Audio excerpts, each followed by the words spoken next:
অনেকদিন পর নিজেকে নিয়ে কিছু কথা লিখলাম। ধ্বংসের দিকে তাকিয়ে মুচকি হাসি দেওয়া অদ্ভুত মানুষ আমি। হয়তো আমি পাগল, হয়তো অনুভূতির ভিতরে কোন এক গভীর অতল দুঃখ বাসা বেঁধেছে। তবুও নিজেকে জোর করে হাসাতে শিখে গেছি। যেদিন ভেতরটা একবারে ভেঙে গিয়েছিল, সেদিনও বাইরে থেকে এক চিলতে হাসি মুখে নিয়ে সবার সামনে দাঁড়িয়েছিলাম। কষ্টগুলোকে আমি বন্ধু বানিয়েছি, একাকিত্বকে আপন করে নিয়েছি। মানুষ ভাবে আমি হয়তো সুখী, শক্ত, নির্লিপ্ত, কিন্তু তারা জানে না প্রতি রাত আমার এক একটা লড়াই। নিজেকে নিজেই বুঝিয়ে রাখি তুই ভালো আছিস, অথচ আমি জানি আমি ভালো নেই। ভেঙে যাচ্ছি প্রতিদিন একটু একটু করে, আর এই ধ্বংস হওয়াটাকে যেন ভালোবেসে ফেলেছি।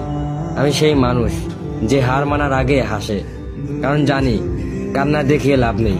পৃথিবী শুধু শক্তদের মনে রাখে, দুর্বলদের নয়। তাই আমি অদ্ভুত, আমি অনুভূতির আগুনে পুড়ে যাওয়া নীরব যোদ্ধা। আমার জীবন কোনো সুখের গল্প নয়, এটা নিঃশব্দ বিপ্লব, যেখানে হাসির আড়ালে লুকানো থাকে হাজারো না বলা কথা, ভাঙা স্বপ্ন, হারিয়ে যাওয়া আমি।